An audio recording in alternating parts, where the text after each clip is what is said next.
Hello guys, welcome to innovative classes. Friends, आज हम लोग क्लास 10th का एक और इम्पोर्टेंट थ्योरम जो है, ठीक है, इससे पहले हम लोग थेल्स थ्योरम प्रूव कर चुके हैं। अगर आप लोग अभी तक वो वीडियो नहीं देखे तो देख सकते हैं, ठीक है।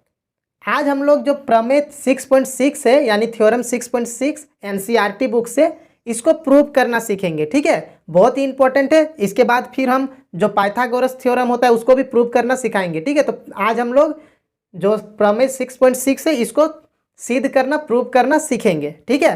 तो सबसे पहले हम लोग समझ लेते हैं कि ये थ्योरम में क्या है, इसमें क्या बोलता है, ठीक है। तो देखिए क्या है, दो समरूप त्रिभुजों के क्षेत्रफलों का अनुपात इनकी संगत भुजाओं के अनुपात के वर्ग के बराबर होता है, ठीक है। The ratio of the areas of two similar triangles is equal to the square of the ratio of their corresponding sides, ठीक है। इसका अर्थ क्या हुआ कि अगर दो को समरूप त्रिभुज यानी कि दो सिमिलर ट्राइंगल दिया हुआ है, समरूप मतलब रूप एक जैसा होना चाहिए, ठीक है।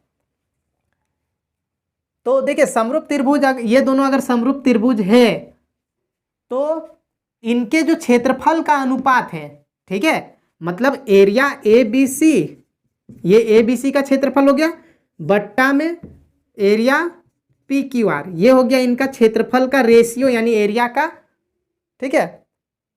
तो यह अनुपात हो गया। तो यहाँ पे क्या बोल रहा है, देखिए दो समरूप त्रिभुजों के क्षेत्रफलों का अनुपात, ये क्षेत्रफल का अनुपात वो क्या होता है, इनकी संगत भुजाओं के अनुपात के वर्ग के बराबर होता है। मतलब इसका जो कॉरेस्पॉन्डिंग साइड्स है उनका रेशियो का स्क्वायर के बराबर। मतलब जैसे अगर इसका हम लोग ए बी लेते हैं, ए बी तो और इसका पी क्यू, ये दोनों का रेशियो हो गया, साइड का रेशियो, इसका स्क्वायर ये होगा, ठीक है। इसी के बराबर हम लोग बोल सकते हैं बी सी और बाय में इधर क्यू आर का स्क्वायर, और उसी के बराबर में हो जाएगा सी ए बाय आर पी का स्क्वायर, ठीक है।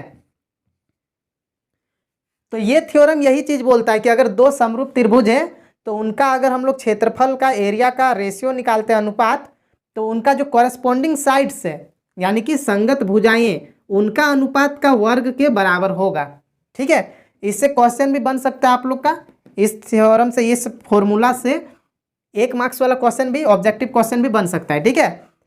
तो ये वाला ही हम लोग को प्रूव करके लाना है। इस थ्योरम में जो बोल रहा है इसको हम लोग को प्रूव करना है। तो इसको प्रूव कैसे करेंगे, तो सबसे पहले क्या लिखेंगे, यहाँ जैसे दो त्रिभुज दिया हुआ, ये दोनों समरूप है, ठीक है। पहले से ही बोल दिया है कि ये दोनों समरूप है, मतलब दोनों सिमिलर है, तो उसी को हम लोग लिख देंगे।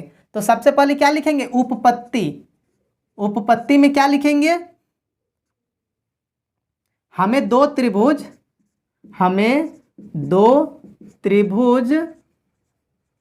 ए बी सी तथा पी क्यू आर ऐसे दिए हैं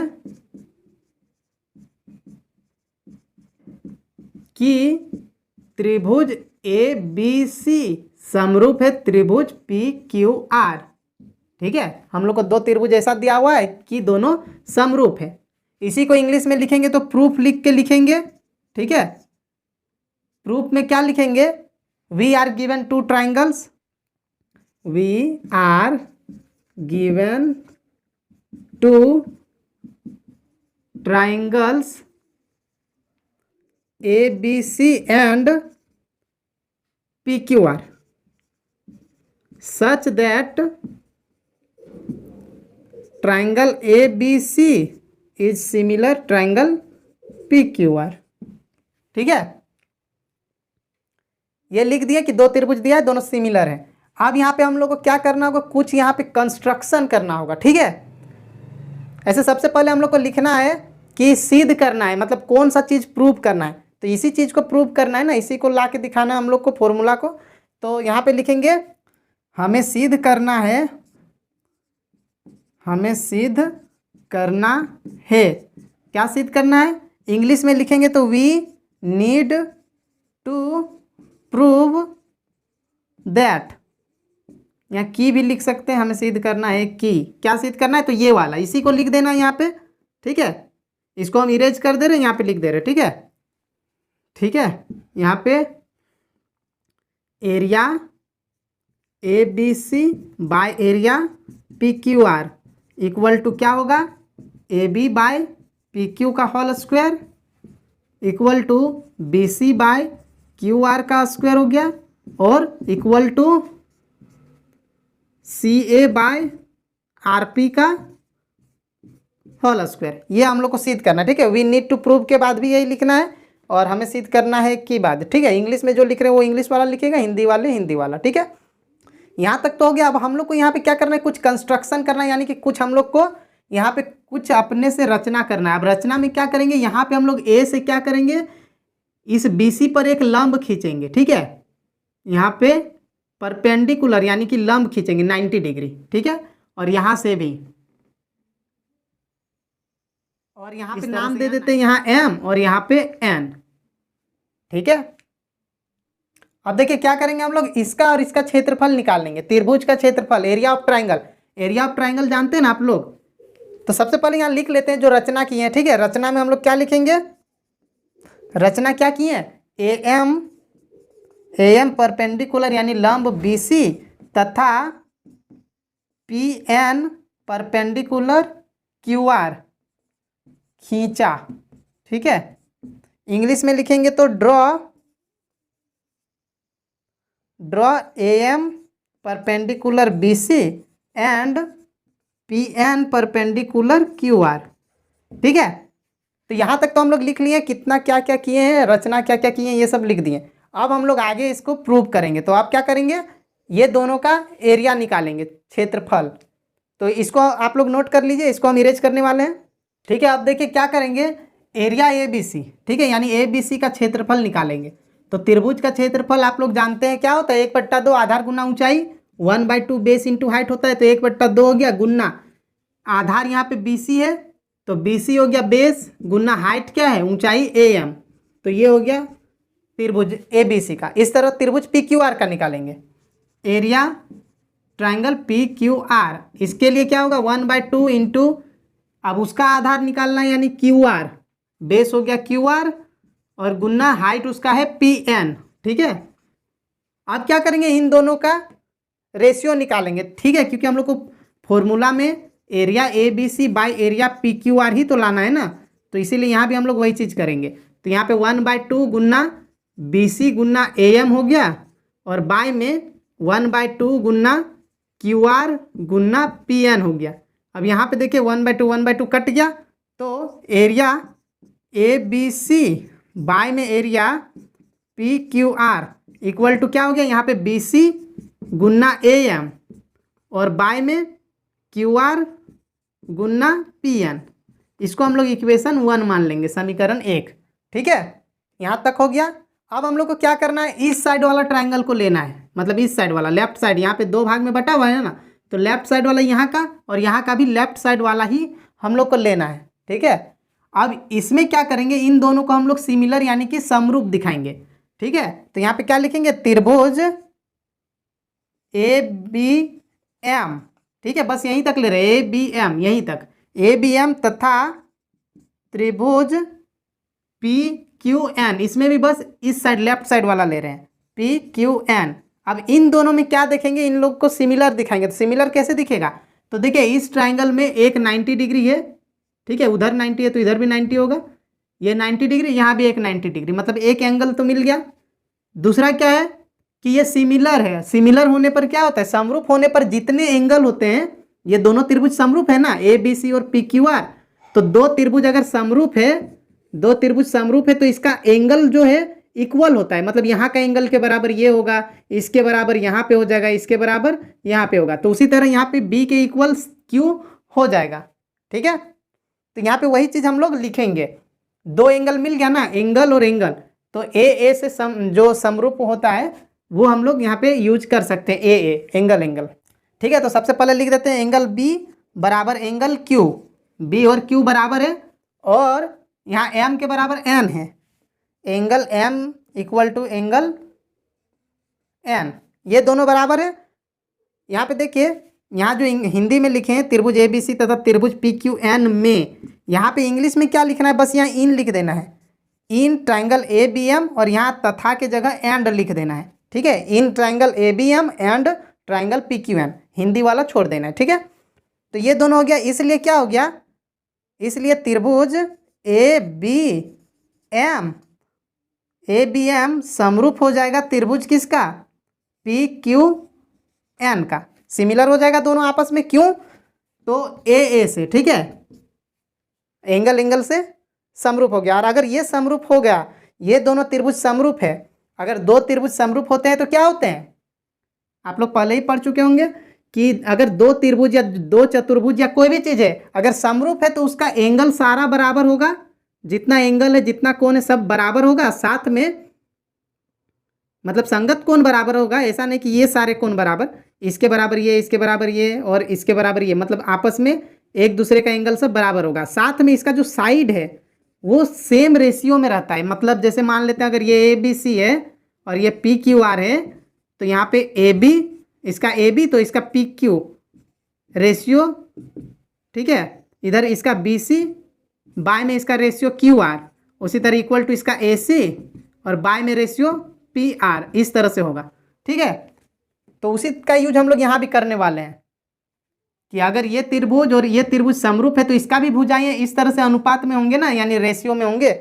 तो यहाँ पे हम लोग क्या लिखेंगे इन दोनों में, तो यहाँ हम लोग जैसे इसमें तीनों लिए हैं, लेकिन यहाँ पे हम लोग तीनों नहीं लेंगे, हम लोग बस दो लेंगे। कौन सा, इसके बाद लिखेंगे देयरफॉर इस ट्रायंगल का जो लंब है यानी ए एम, तो बाय में इस ट्रायंगल का भी लंब वाला यानी कि पी एन लेना होगा, A M by P N equal to, अब कौन सा लेंगे, बी एम या फिर एस बी।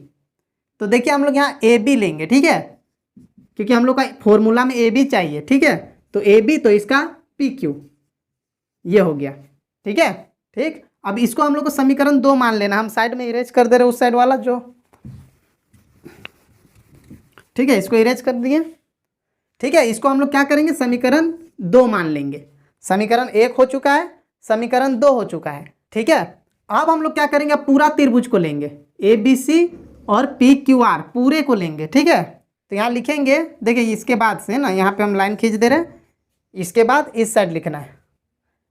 तो अब फिर से लिखेंगे, चूंकि यानी since triangle A B C similar है ट्रायंगल पी क्यू आर, ये तो क्वेश्चन में ही बोल दिया है कि ये त्रिभुज और ये त्रिभुज मतलब दोनों ए बी सी और पी क्यू आर समरूप है।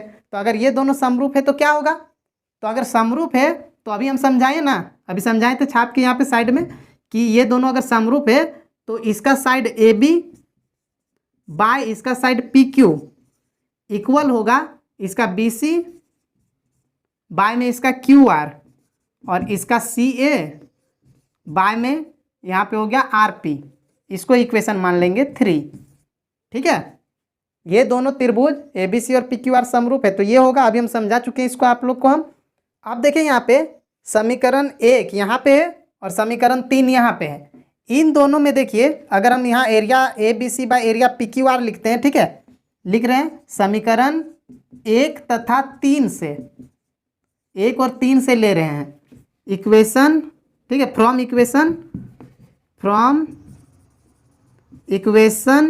1 एंड 3, ठीक है। 1 और 3 में क्या है कि यहाँ पे देखिए 1 में क्या है, area A B C by में area P Q R equal to यहाँ पे क्या था, B C by Q R और A M by P N, है ना, ठीक है। अब देखें यहाँ पे B C by Q R equal to A B by P Q है ना, यहाँ भी B C by Q R है, तो इसकी जगह हम लोग A B by P Q लिख सकते हैं। तो लिख देते हैं B C by Q R को हम लोग ए बी बाय में पी क्यू लिख दिए, ठीक है। अब यहाँ पे गुन्ना में क्या है, इसके बाद यहाँ A M by P N, ठीक। यहाँ B C by Q R की जगह A B by P Q लिख दें, क्योंकि B C by Q R के equal to A B by P Q है, ठीक है। अब यहाँ पे देखिए अब A M by P N, यानी यहाँ समीकरण 2 में देखिए A M by P N equal to A B by P Q, मतलब ये भी A B by P Q हो जाएगा। तो अब हम लोग लिखेंगे समीकरण 2 से from equation 2 A M by P N, यहाँ ए एम है, ठीक है, A M by P N equal to क्या लिख सकते हैं, A B by P Q. तो वही अब लिखेंगे, इस साइड रहने दे रहे हैं, इस साइड हम इरेज कर दे रहे हैं, ठीक है, ठीक है। अब हम लोग क्या लिखेंगे, समीकरण 2 से यानी कि फ्रॉम इक्वेशन 2, तो समीकरण 2 से क्या हो जाएगा, यहाँ पे area A B C by area P Q R equal to क्या हो जाएगा, यहाँ A B by P Q है, A B by P Q, और यहाँ A M by P N के जगह हम लोग क्या लिखेंगे, A M by P N की जगह A B by P Q लिखेंगे। तो गुन्ना A B by P Q, यानी area A B C by area P Q R equal to क्या हो गया, A B by P Q का होल स्क्वायर लिख सकते हैं हम लोग इसको, A B by P Q का होल स्क्वायर, क्योंकि ए बी और ए बी का गुन्ना हो रहा है, पी क्यू और पी क्यू का गुन्ना हो रहा है। ठीक है, यहाँ तक हो गया। Area A B C by area P Q R equal to A B by P Q का होल स्क्वायर हो गया। और हम लोग समीकरण 3 में क्या लिखे हैं, देखिए A B by P Q equal to B C by Q R है, उसी के इक्वल में C A by R P है, यानी A B by P Q के जगह में हम लोग वो सबको भी तो लिख सकते हैं। यानी हम लोग अब यहाँ पे लिखेंगे समीकरण 3 से, A B by P Q के लिए हम लोग इससे ले रहे हैं ना, उसी के इक्वल, यानी समीकरण 3 से, फ्रॉम इक्वेशन 3।